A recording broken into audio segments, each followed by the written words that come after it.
It was brown, the girl shrieked, and that antique plate became shrapnel. Another week, another tantrum. Serafina Vance, they called her a hurricane in a Chanel dress. Her billionaire father looked ready to pay anyone to solve the problem. But Clara Ara, a waitress drowning in debt, saw something else in Serafina's rage. A desperate kid performing for an audience of none. Dramatic, right?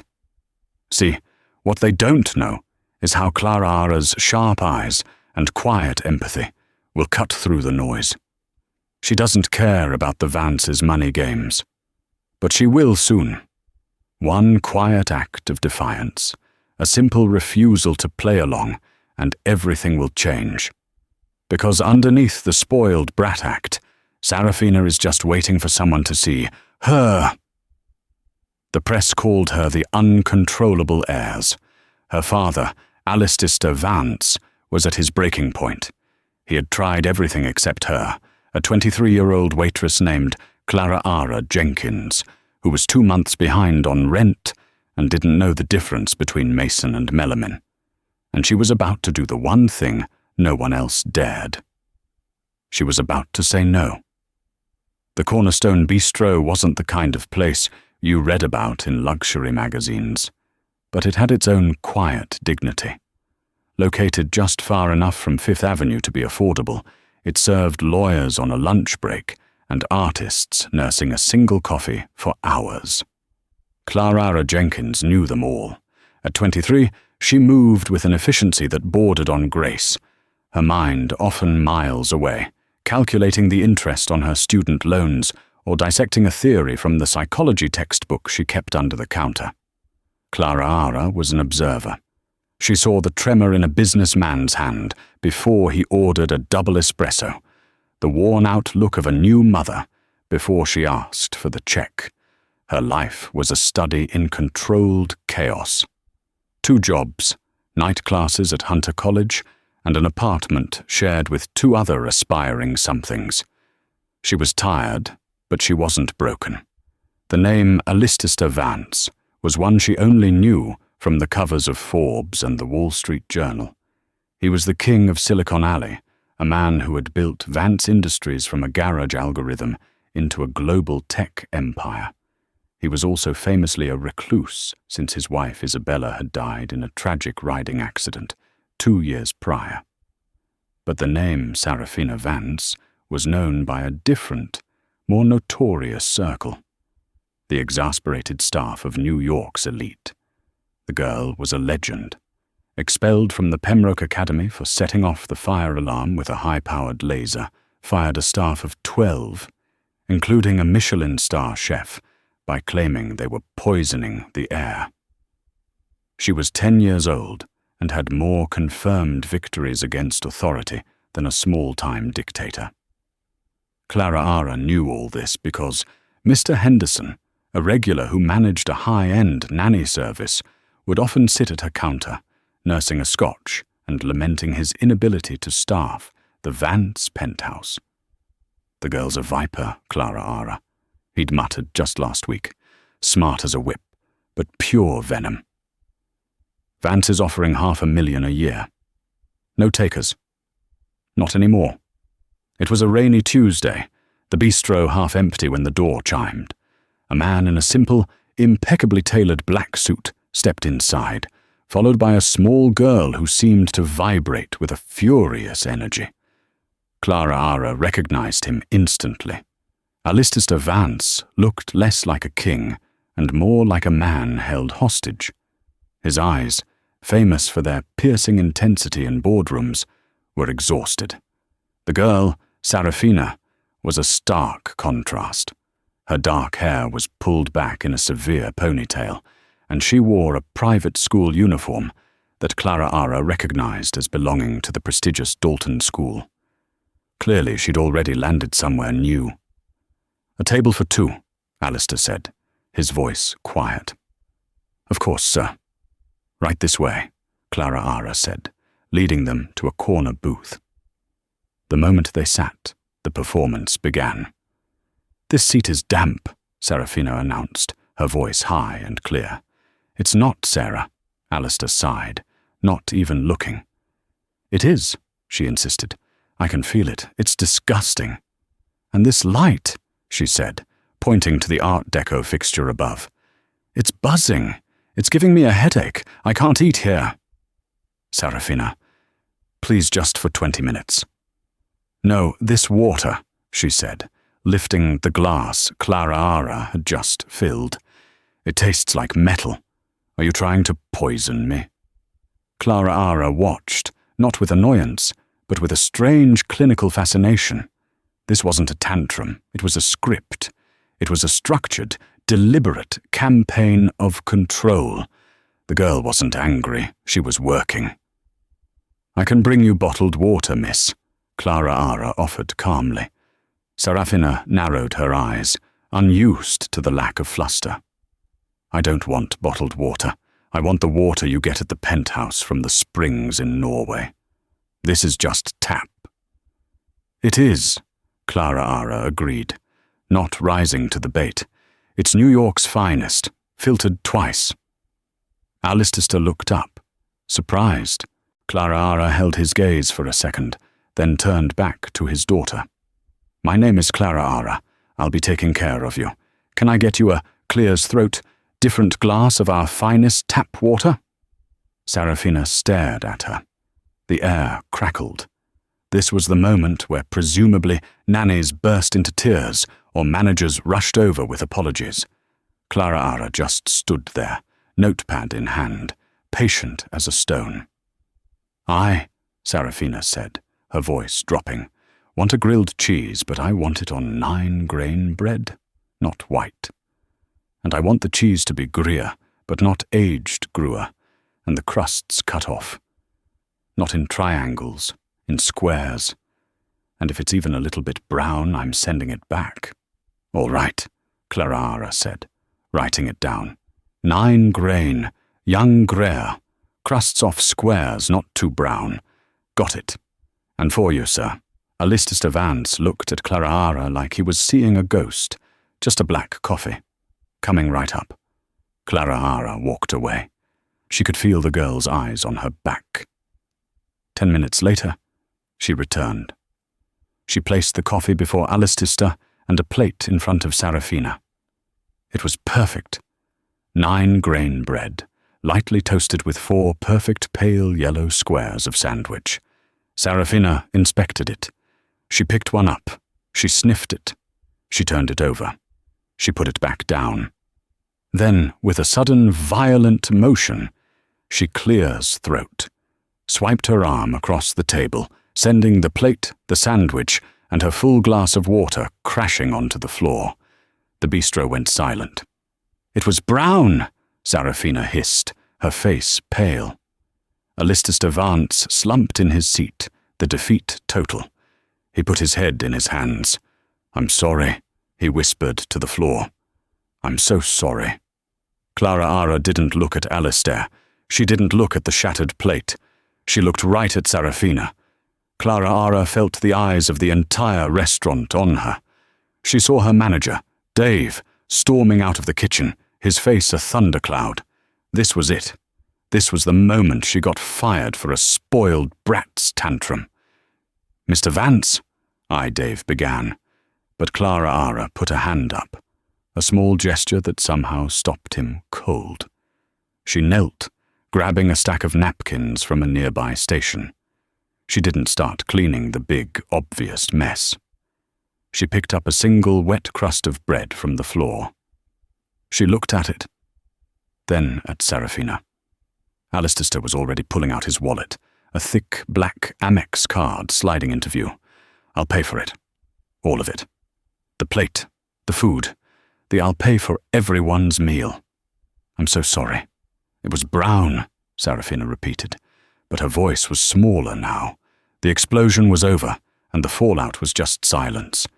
Clara ignored the credit card. She ignored the manager. She held up the damp crust. "You're right," Clara said, her voice quiet, but carrying in the silent room. "This side is a little darker than the other. My mistake. I should have checked." Serafina's head snapped up. Her jaw literally dropped of all the possible reactions. Screaming, crying, placating, threatening. Simple factual agreement was the one she had never encountered. "But I have a question," Clara Ara continued, still kneeling, bringing herself down to the girl's eye level. "The throw. Was that a 10 or just like a 7.5? The plate got good distance, but the water splash was a bit messy, not very contained."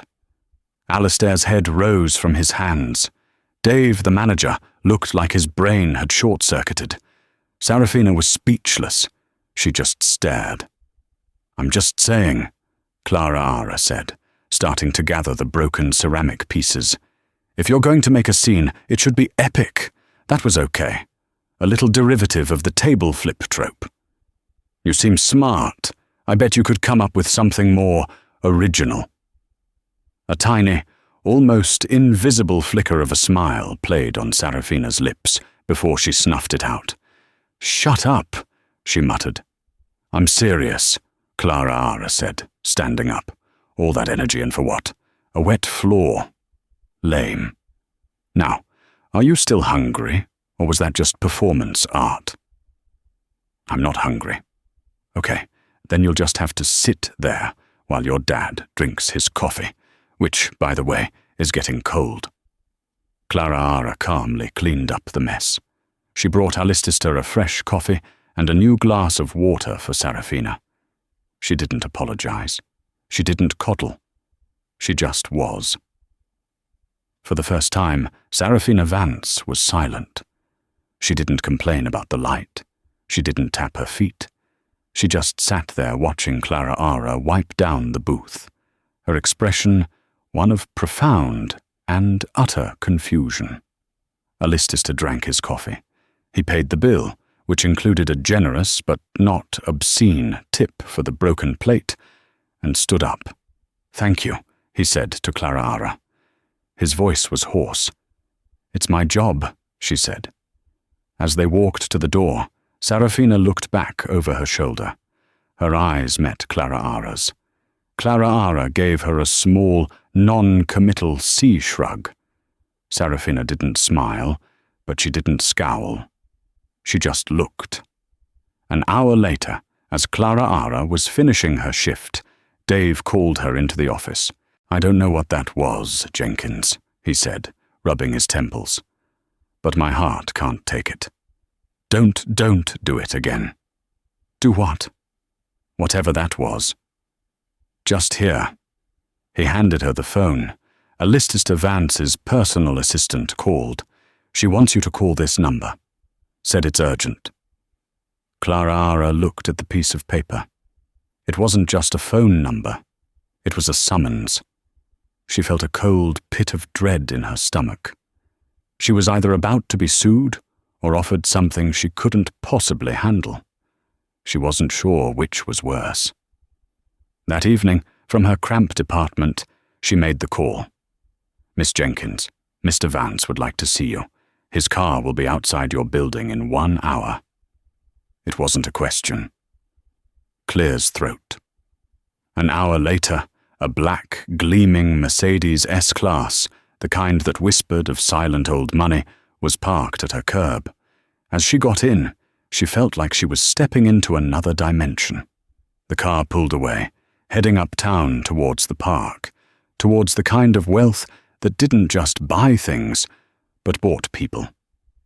The Vance Industries building was a shard of glass and steel piercing the midtown skyline. Clara Ara was escorted directly to a private elevator, which opened not into a reception area, but into Alistair Vance's penthouse office. The room was vast with floor-to-ceiling windows overlooking Central Park, which looked like a dark rectangular blanket from this height. The space was minimalist and cold, decorated with art that was probably priceless, but felt impersonal. Alistair Vance was standing by the window. He didn't look like the defeated man from the bistro. Here, surrounded by his power, he was formidable. "M. Jenkins, thank you for coming." "You didn't give me much of a choice," Clara Ara said. clutching the strap of her messenger bag. A smile touched his lips. No, I suppose I didn't. Please sit. Clara Ara sat on a leather sofa that probably cost more than her car. I'll be direct, Alistair said, turning to face her. What I witnessed today, no one has ever done that. You didn't plate her. You didn't yell at her. And you didn't break. I was just doing my job. No, you were doing something else. You saw her. Everyone else sees a monster or a paycheck. You saw something else. What was it? Clara Ara thought for a moment. I saw a kid who's really good at her job, and her job is to make everyone leave. Alistair nodded slowly. She's very good at it. She's been through 7 nannies in 6 months, 3 specialized behavioral therapists, the Pembroke Academy, Dalton. She's on the verge of being expelled again. I am at the end of my rope. I'm a man who can solve multi-billion-dollar logistical problems, but I cannot. I can't reach my own daughter. The vulnerability was back, more potent in this setting of immense power. Mr. Advance, I'm a waitress. I'm studying psychology, but I'm not qualified for this. The qualified people have all failed, he said, walking to his desk. They come in with their degrees and their methods, and she eats them alive. They're afraid of her or they're afraid of me. You were afraid of neither. He turned. I want to hire you, Miss Jenkins. Not as a nanny, not as a tutor, as a companion, a handler. I don't know what to call it. I want you to spend time with her after school weekends. Do what you did today. Whatever that was, Clara Ara's mind reeled. I can't. I have my job. I have school. I will pay you, Alistair said. $400,000 a year. Clara Ara stopped breathing. That was a number so large. It was abstract. It was freedom. It was the end of debt, the end of fear. I will also, he continued, cover the full tuition for your master's and PhD programs at any university you choose. Columbia, Yale, anywhere. She was dreaming. This wasn't real. Why me? She whispered. Because you're the first person she's looked at without contempt in 2 years. Because you called her lame. Clear's throat. Before Clara could answer, a voice, sharp and cold as ice, cut through the room. Alistair, you cannot be serious. A woman emerged from a connecting office. She was tall, rail-thin, and dripping with understated wealth. A simple black dress, a Bottega Veneta handbag, a severe blonde bob. She looked at Clara Ara with undisguised disdain. This is a child, not a stray dog. You can't just pick her up off the street. Genevieve, this is not your concern, Alistair said, his voice hardening. Sarafina is my niece. It is entirely my concern. The woman, Genevieve Vance, snapped. She turned her cold eyes on Clara Ara. You're a waitress. What precisely do you think you can offer my niece? Better grilled cheese recipes, Genevieve? Alistair warned. No, Clara Ara said, finding her voice. It was shaking, but she stood up. You're right, Miss Vance. I'm not qualified. I don't have a degree from a fancy school, and I don't know anything about this. She motioned around the opulent room. But I also don't have anything to lose. All those other people, they wanted to keep their jobs. They wanted to impress you. She looked at Alistair. I don't want your money. Alistair and Genevieve both looked stunned. I mean, I do, Clara Ara stammered. It's an insane amount of money, but that can't be why I do it. If I take your offer, I have conditions. Genevieve scoffed. Conditions? You're in no position to... What are they? Alistair interrupted. 1, Clara Ara said, her courage building. You're right, I'm not a nanny. So I won't be. I'm not her servant. I'm not her friend. I'm just a person. I'm not here to fix her. I'm just here to be with her. Fine, Alistair said. 2, Ms. Advance, she said, looking at Genevieve. Stays away from me and from Sarafina when I'm with her. your concern. It's not helping. Genevieve's face was a mask of fury. How dare you, Alistair? Clara Ara asked, holding his gaze. Alistair looked at his sister. Genevieve, I'm handling this. Please leave us. You will regret this, Alistair. You're putting her in the hands of an amateur. It's reckless. She gave Clara Ara one last look of pure poison and stormed out. And 3? Alistair asked, turning back to Clara Ara. 3, Clara Ara said, taking a deep breath. You have to be involved. I'm not a replacement for you. If I call you, you come. If I say you need to be at dinner, you're there. No excuses. No board meetings. Otherwise, this is all a waste of time. Your money can't buy you out of this one. Alistair Vance, the king of Silicon Alley, looked at this 23-year-old waitress who was making demands, and for the second time that day, he did something unexpected. He smiled, a real tired but genuine smile. When can you start? The Vance penthouse was less a home and more a statement. It occupied the top 3 floors of a landmark building on Central Park West. The furniture was sparse and angular. The art was imposing, and the silence was deafening. The staff, all in crisp, dark uniforms, moved like ghosts, never making eye contact. It was a fortress of glass and marble, and at its center was Sarafina. Clara Ara's first day began the following Monday.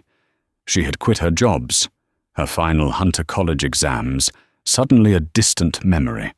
She arrived at 3:30 p.m., just as Sarafina was dropped off by a private driver from the Dalton School. Sarafina saw Clara Ara standing in the grand foyer, and her face, which had been neutral, immediately shuddered. You, she said. Me, Clara Ara replied, holding up a paper bag. I brought you a grilled cheese on 9-grain young Gruyere crusts off squares and not too brown. Sarafina stared at the bag. I'm not hungry. Okay. Clara Ara sat down on an uncomfortably modern bench, opened the bag, and took out a sandwich. I am. She sat there and ate the grilled cheese. Sarafina watched her, her arms crossed.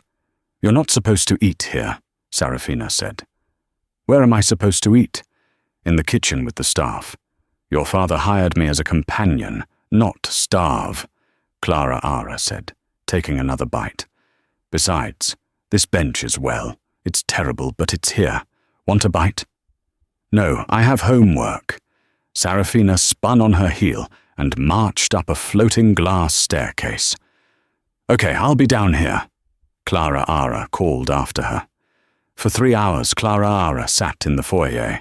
She read her psychology textbook. She did a crossword puzzle.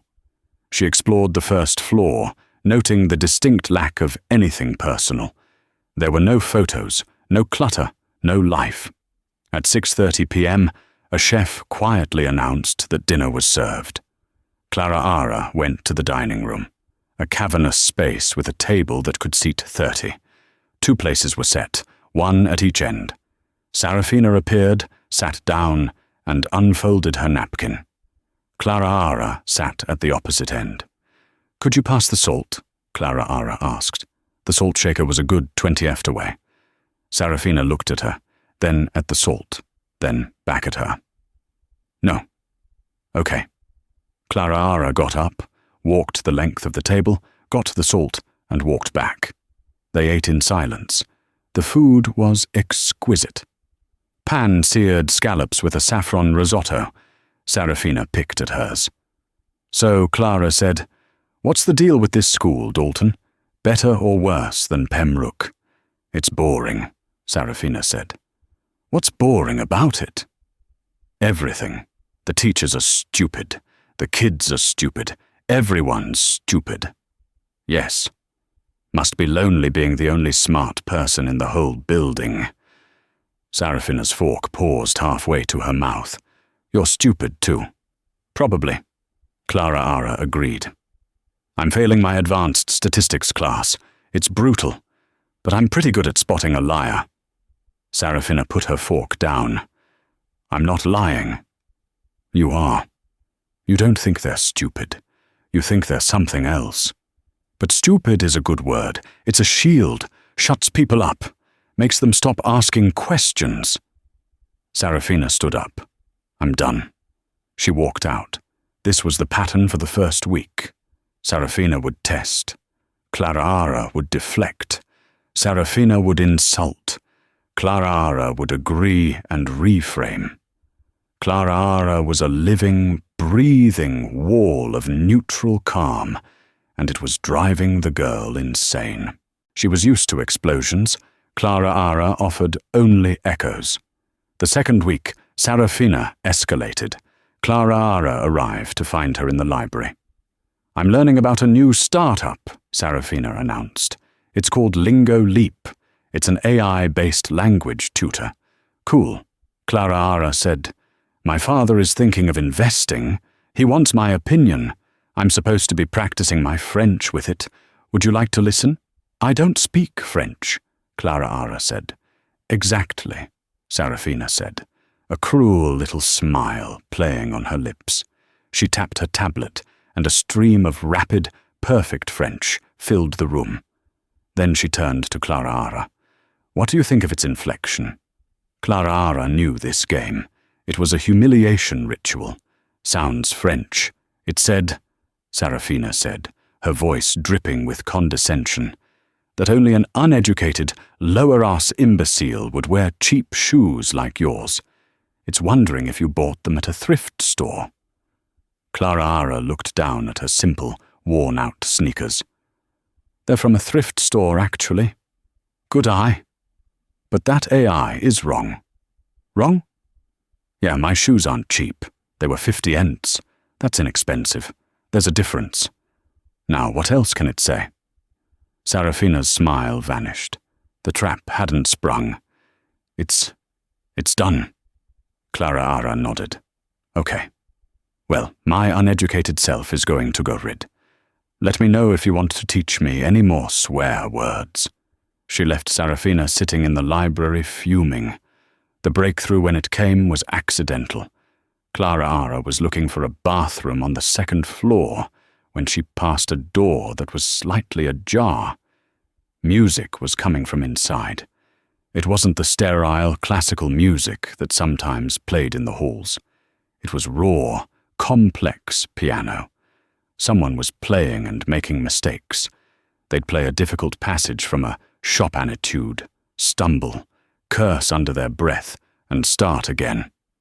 Clara pushed the door open. The room was dark, clearly unused, and covered in dust cloths.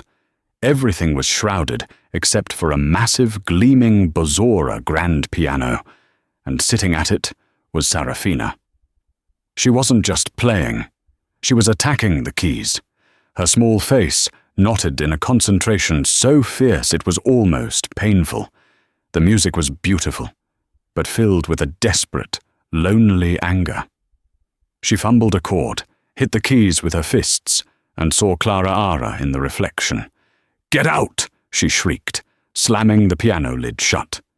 That was Clara was breathless. "That was amazing, Sarah. I had no idea." I said, "Get out. You're not allowed in here. No one is." Sarafina was trembling, her eyes wide with panic and rage. "Sarah, it's okay. I just get out. Get out!" She grabbed a metronome off the piano and hurled it at Clara. Clara ducked. The metronome shattered against the doorframe. "Okay," Clara said softly, backing out of the room. "I'm going." "I'm sorry." She closed the door, her heart hammering. This wasn't the calculated, manipulative girl from the bistro. This was someone raw and terrified. She had stumbled into the heart of the fortress, the one room that wasn't protected.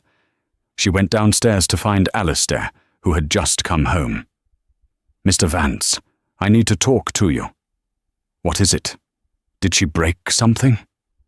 She was playing the piano in a room on the second floor.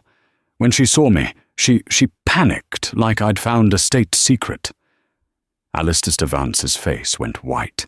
He visibly swayed, putting a hand on the wall to steady himself. "The music room," he whispered. She's not been in there since it was her mother's." "What?" "Isabella, my wife. She was a concert pianist. That was her room. I locked it after she died. I didn't know she had a key." "She doesn't just have a key," Clara Ara said, the pieces clicking into place. "She's been practicing. She's brilliant, Alistair. But she's in a lot of pain. And that room is where it all lives." Alistair looked at Clara Ara, his eyes hollow. I thought I was protecting her by locking it away, by moving on. All this time she's been in there alone." The discovery of the music room changed the dynamic. Alistair Shaken had given Clara Ara explicit permission to engage with Sarafina on the topic, but Sarafina had retreated. She refused to leave her bedroom, claiming illness. The fortress walls were back up, thicker than ever. It was Genevieve Vance who saw the crack as an opportunity. She arrived at the penthouse unannounced 3 days later, ostensibly for a family dinner Alistair had been railroaded into. Clara Ara was in the kitchen, trying to coax Sarafina into at least eating some soup when Genevieve glided in. Well, the miracle worker reduced to a delivery girl," Genevieve sneered, pulling an apple from the bowl. "Miss Vance, I was just taking this up to Sarah," Clara Ara said, her tone neutral. "Don't bother. She won't eat it. She knows you're a fraud." Genevieve polished the apple on the sleeve of her silk blouse. "You know, Alistair is very impressed with you. He thinks you've made progress. But I know what's really happening." "And what's that?" Clara Ara asked, refusing to be intimidated. "You stumbled onto the one thing that girl cares about, her mother's music, a cheap emotional parlor trick. And now that she's been discovered, she's shut you out. The game's over, dear. You're out of your league." "I'm not playing a game," Clara Ara said. "Oh, everyone is," Genevieve replied, her voice a low purr. "You are?" "I am. My brother is. The only one who isn't is Sarafina, and she's the one who pays the price. You think you're helping her? You're just another in a long line of disappointments. You'll take my brother's money. You'll fail, and you'll leave, just like everyone else." Clara Ara felt a flash of anger. "Is that what you want? For her to be alone?" Genevieve's eyes turned to ice.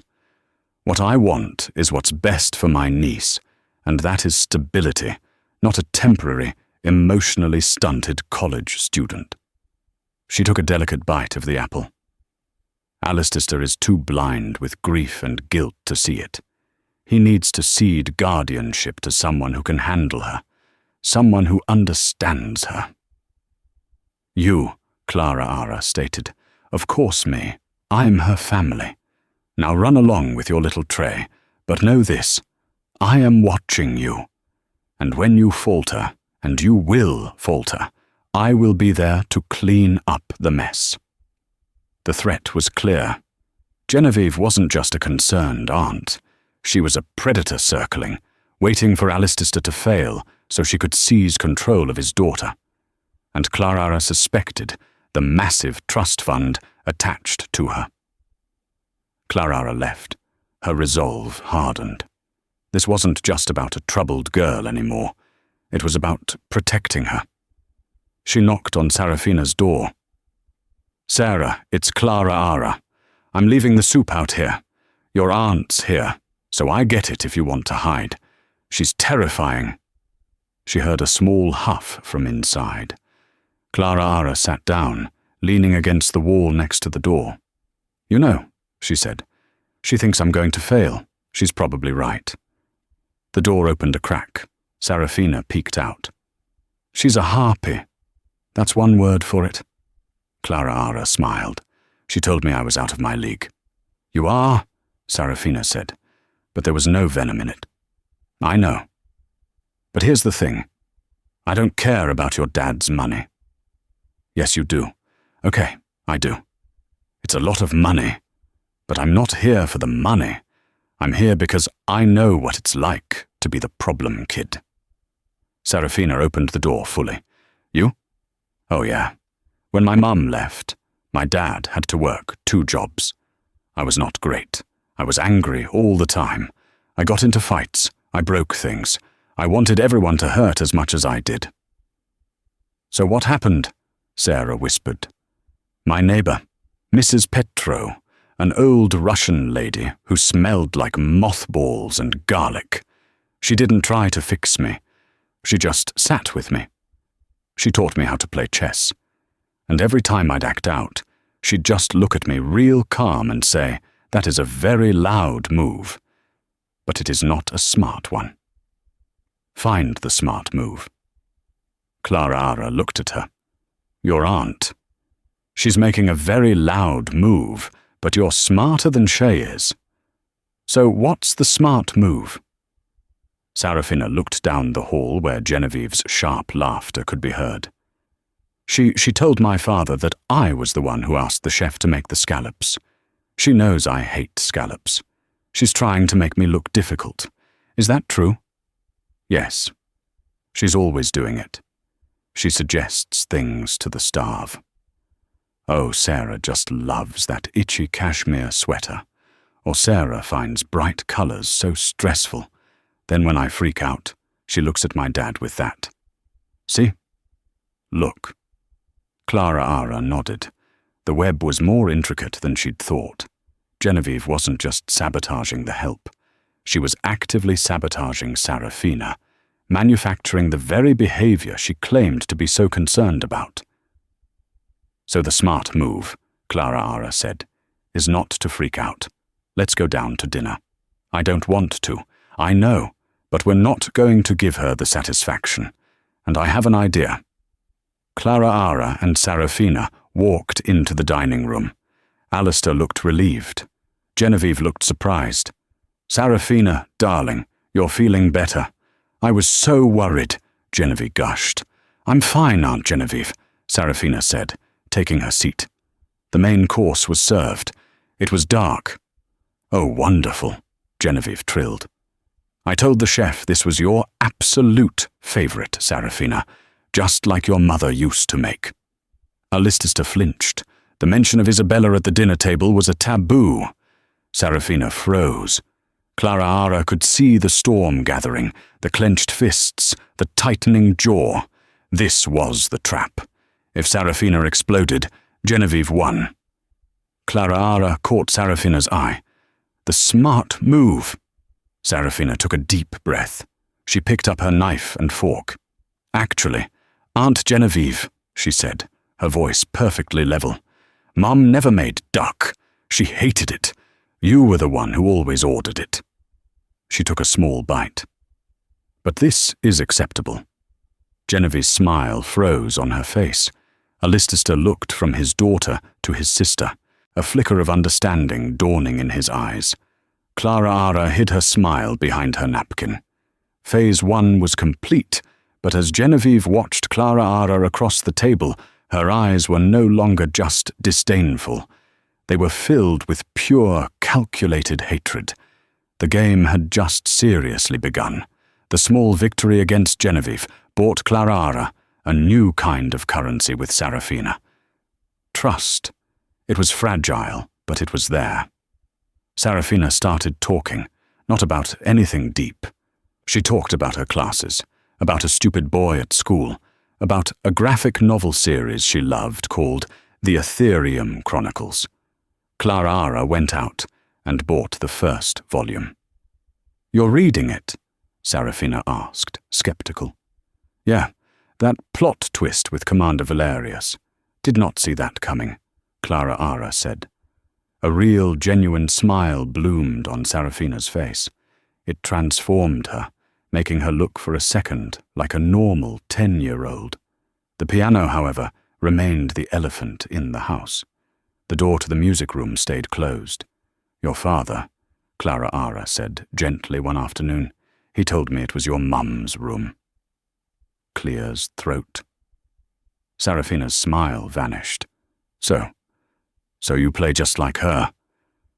I don't know, Serafina said, turning away. I'm not that good. Sarah, you were playing Chopin. I'm pretty sure that qualifies as good. She wanted me to be perfect. I'm not Sarah. Clara Ara sat next to her on the sofa. What? What happened with your mum? Serafina went rigid. She fell off her horse. It was an accident. Everyone knows that. But you were there, weren't you? Clara Ara asked, a hunch forming. Serafina stared at her, her face ashen. How did you know? Your father mentioned she was an equestrian. I guessed. Serafina began to tremble. We were at the stables in Westchester. She wanted to show me a new jump, a really big one. I told her I didn't want to watch. I told her. A tear rolled down her cheek. I told her it was boring, and I wanted to go home and play my video game. She was sobbing now, the words tumbling out. She looked sad. She said, "Just one more, Sarah. Watch me. Just this one." And I told her. I told her I hated her, that she loved her stupid horse more than me. "Oh, Sarah," she laughed. She said, "I'll prove you wrong, you little monster." And she went for the jump. And the horse, it stumbled. It fell. And she didn't get up. Clara Ara pulled the girl into a hug. And Serafina didn't resist. She clung to Clara Ara, her small body shaking with the force of 2 years of suppressed grief. She never got up, she whispered into Clara Ara's shoulder. And the last thing I ever said to her was, "I hate you." She knew you didn't mean it, Clara Ara said, her own voice thick. "No, you don't understand. It's my fault." At the funeral, Aunt Genevieve told me, she said, "Your father's heart is broken. He'll never forgive you for this, for what you said." Clara Ara's blood ran cold. Genevieve. And my father, he won't talk about her. He locked her room. He won't even say her name. It's because he blames me.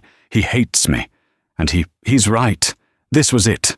This was the poison, the rot at the center of everything. It wasn't just grief. It was a profound, toxic guilt planted by Genevieve and allowed to fester in Alistair's silence. "She lied to you, Sarah," Clara Ara said, pulling back to look her in the eyes. "Genevieve is a liar." "But my dad, your dad is. He's a coward," Clara Ara said, standing up. "You can't say that." "It's true.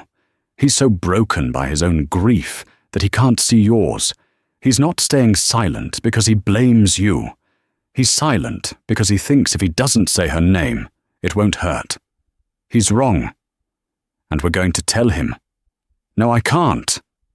"Yes, you can. I'm not letting her win. I'm not letting her do this to you."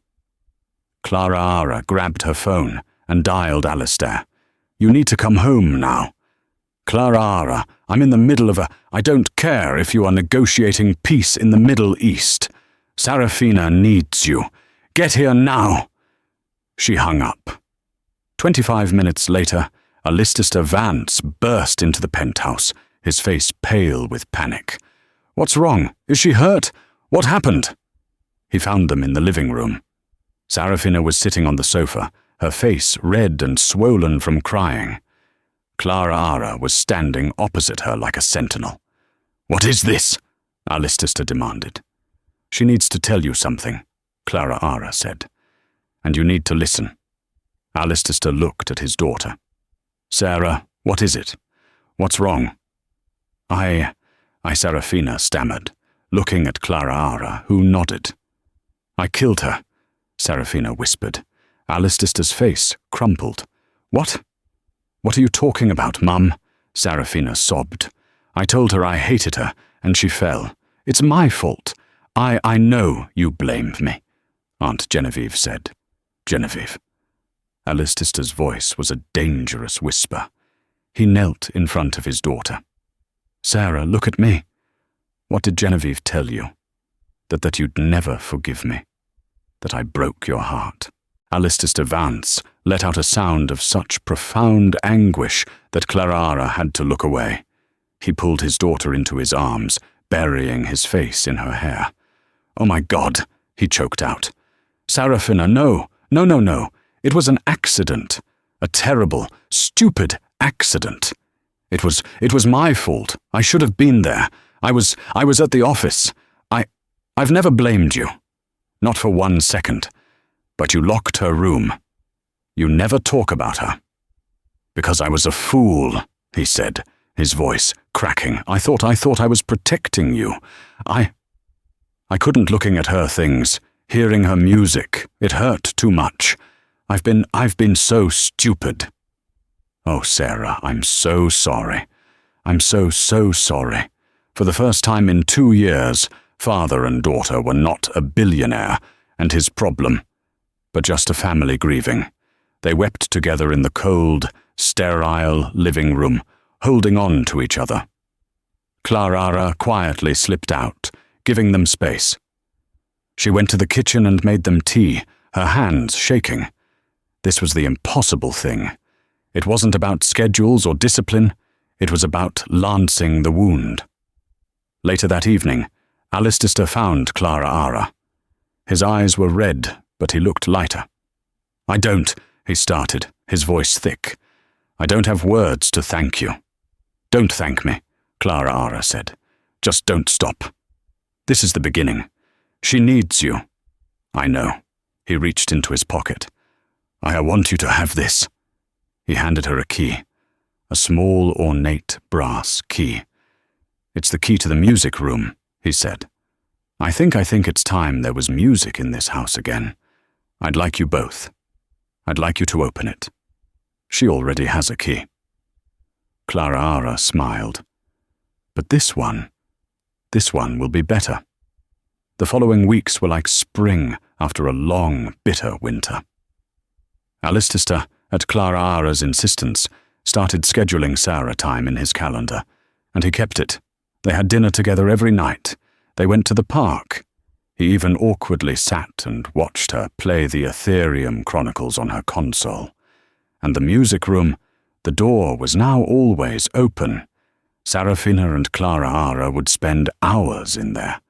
Clara, who had taken a few lessons as a kid, would plunk out simple tunes, and Sarafina would exasperatedly correct her fingers flying over the keys to show her how it was done. For the first time, Sarafina was teaching someone else, her confidence blossoming. She was still prickly, still sarcastic, but the venom was gone. Alistair, watching from the doorway one evening, had tears in his eyes. He caught Clara's gaze and mouthed a simple thank you. Genevieve Vance had been conspicuously absent. She had been politely but firmly uninvited from the penthouse. The silence from her end was to Clara more deafening than her threats. A woman like that didn't just accept defeat. The axe fell on a Thursday. Clara arrived at the penthouse to find a strange, heavy atmosphere. The staff was huddled in the kitchen, whispering. "What's going on?" Clara asked Maria, the head housekeeper. Maria, a woman who was usually warm, wouldn't meet her eyes. "Mr. Vance is in his study. He wants to see you, and Miss Genevieve is with him." A cold dread washed over Clara. She walked to the study. The door was open. Alistair was standing behind his desk, his face a mask of stone. Genevieve was sitting in a leather chair, looking sympathetic. It was the most terrifying expression Clara had ever seen on her. "Clara, come in," Alistair said. His voice was flat. "What's wrong? Where's Sarah?" "She's in her room," Genevieve said, her voice dripping with pity. "She's very upset, as you can imagine." "What happened?" Clara asked. "Clara," Alistair said. "This morning I discovered something missing from the safe in my dressing room. A diamond necklace. It belonged to Isabella." Clara's heart stopped. "What?" "It was her favorite," Genevieve supplied. "The Riviera necklace, the one from Cartier." "I don't understand." What does that have to do with me? Alistair looked pained. When I discovered it was gone, I asked the staff. No one. No one had seen anything. But Genevieve, she felt she had to check something. I knew you had access to the main house, dear. Genevieve said, You're not staff after all. You come and go. I had a dreadful feeling. So I looked in the coat closet in the pocket of your jacket, the one you left here yesterday. She reached down and placed something on Alistair's desk. It was a small, white paper ticket. A pawn ticket from a shop on the Lower East Side. It's dated for yesterday afternoon, Alistair said, his voice dead. We called the shop. They have the necklace. Clara Ara couldn't breathe. No, that's not mine. I've never seen that before. I didn't take anything. Alistair, you have to believe me. Clara Ara, he said, and the disappointment in his voice was a physical blow. Alistair. She's a very convincing girl, Genevieve said, standing up and placing a comforting hand on her brother's arm. I know this is a shock. You wanted to believe in her. We all did.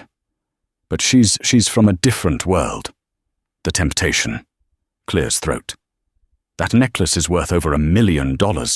It's understandable. Understandable. Clara Ara's voice shook with rage. You did this? Genevieve recoiled, her hand flying to her chest. Me? Why would I do such a thing? To get rid of me? To prove to Alistair that he can't trust anyone but you. You planted that. Alistair, she's hysterical, Genevieve said, her voice firm. This is what they do. They deny. They project. It's classic. I think you need to call the police. The police? Clara Ara whispered, the reality crashing down. Theft, grand larceny. Alistair, Clara Ara pleaded, turning to him. Look at me. You know me. You know I wouldn't do this. Sarah, we were making progress. Was that part of it? Alistair's voice was cold. Gaining our trust. Gaining my daughter's trust just to rob me. No, please. I don't know how that ticket got in my coat. But I didn't put it there. You have security cameras. Check them. I checked, Alistair said, his voice heavy with resignation. The camera in my dressing room was offline. A network error. It hasn't recorded in 2 days. Of course it hadn't. Genevieve was thorough. Alistair. Genevieve pressed. This is painful. But it must be done for Sarafina's safety. We can't have a common thief in this house. Alistair looked at Clara Ara, his face a battle of his instincts versus the cold, hard evidence.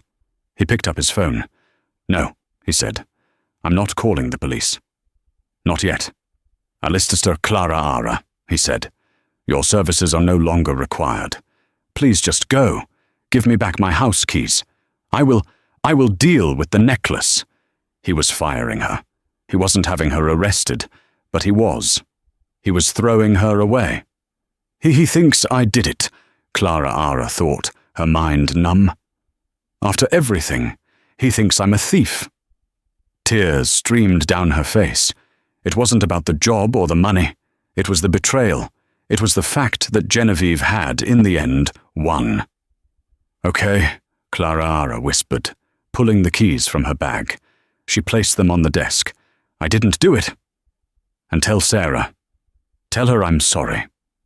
She turned and walked out of the study, past the silent, staring staff, and out of the penthouse. The elevator doors closed, and she fell back against the wall, a single, devastating sob escaping her. Clara Ara spent the next day in a fog. She sat in her tiny, silent apartment, feeling hollowed out. She had failed to Sarafina. She had let that viper Genevieve win. Her buzzer rang, insistent and angry. She ignored it. It rang again.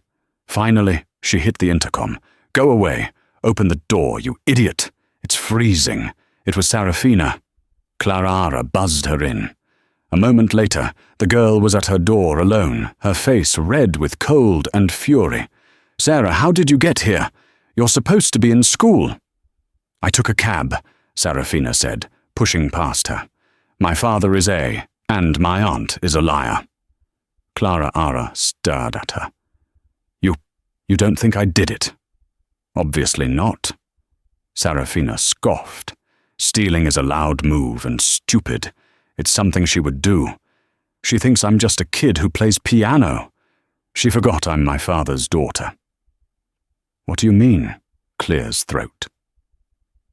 Sarafina threw her backpack down and pulled out a laptop. "She forgot I'm also a coder. I set up my own nanny cams months ago to spy on the staff. Aunt Genevieve was smart enough to disable the main security feed, but she didn't know about mine. And my cameras upload to a private cloud." Her fingers flew. "Look." She turned the laptop. Clara watched, her heart pounding. The first video from 2 days prior showed Genevieve in the study using her laptop to disable the security camera in Alistair's dressing room. The second from that morning showed the front closet. It clearly showed Genevieve looking around before slipping the white pawn ticket into the pocket of Clara's bag. She framed me," Clara whispered. "Yes," Sarafina said, her voice cold. "And now we're going to make the smart move." An hour later, Alistair Vance burst into Clara's apartment, his face pale with anger. "Sarafina, you are in. What is she doing here?" "Look," Sarafina commanded, turning the laptop. Alistair watched. He saw his sister's calculated betrayal. He saw the frame up. His face went from confusion to a pale, cold rage that was terrifying to behold. He didn't speak for a full minute. "The smart move, Dad," Sarafina whispered. Alistair nodded slowly. The smart move. That evening, Genevieve arrived at the penthouse, expecting to find a broken Alistair. Instead, she found Alistair, Sarafina, and Clara waiting for her in the living room. Clear's throat. "Alistair? What is she doing here?" Genevieve sputtered. "She's a witness, Genevieve," Alistair said, his voice dangerously calm. "A witness to what?" "You must call the police. This girl is a criminal." "You're right. I should call the police," Alistair said, holding up Sarafina's tablet. "But I think I'll show them this first." He hit play. Genevieve's face went slack. The color drained from her face as she watched her own crimes played back. I did it for the family," she whispered. A last, desperate attempt to protect Sarafina. From her.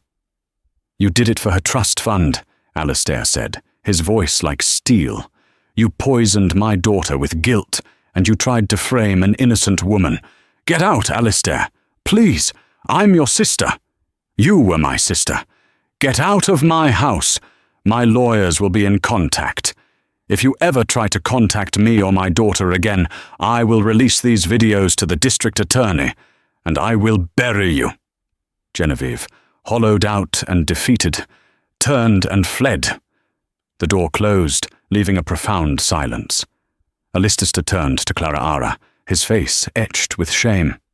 "Clara, the word sorry it's not enough. What I did accusing you, it was unforgivable. Don't worry about me," Clara said softly, looking at Sarafina. "Just don't stop. This is the beginning. She needs you." Alistair looked at his daughter, who had saved them both. "I know." He took a deep breath. "I'm starting a new foundation in my wife's name, the Isabella Vance Project. It will fund music and arts programs for at-risk kids, the kind of kids who are acting out because they're in pain." He met Clara's eyes. "I need someone to run it. Someone who understands. Someone who knows the difference between a loud move and a smart move. The job is yours, Clara, if you want it." Clara looked at him, and then at Sarafina, who was trying not to smile. She felt the tears welling up, but this time they were not for sorrow. "Yes," she said. "I accept." 6 months later, Clara walked into the penthouse. She was no longer a waitress, but a full-time graduate student and the executive director of the foundation. She followed the sound of music to the room with the open door. Alistista was at the piano picking out a clumsy bass line. Beside him, Sarafina's fingers danced over the keys, playing a complex, beautiful melody. They were playing a duet. It was messy, full of mistakes, and absolutely perfect. Alistair saw her and smiled. Sarafina rolled her eyes, but she was smiling too. "You're late," she called out. "And you're flat, Dad," again from the top. Clara leaned against the doorframe, watching Clear's throat to them, and knew the impossible had already happened. They say money can't solve problems, but that's not entirely true. Money couldn't fix Sarafina's grief, and it couldn't buy Alistair a connection with his daughter. But it was a waitress, Clara Jenkins, who showed them that the most valuable currency isn't money at all. It's empathy. It's the courage to see the person behind the problem and to ask the right questions. Genevieve was driven by greed, but Clara was driven by understanding. She didn't just handle the billionaire's daughter. She healed a broken family, including herself. What do you think? Was Clara right to take the job? Or was it too dangerous? And what would you have done if you were framed like that? Let us know your thoughts in the comments below. We read every single one. If this story touched your heart, please hit that like button, share it with someone who needs to hear it, and be sure to subscribe for more real-life stories of kindness, karma, and the incredible twists of fate. Until next time.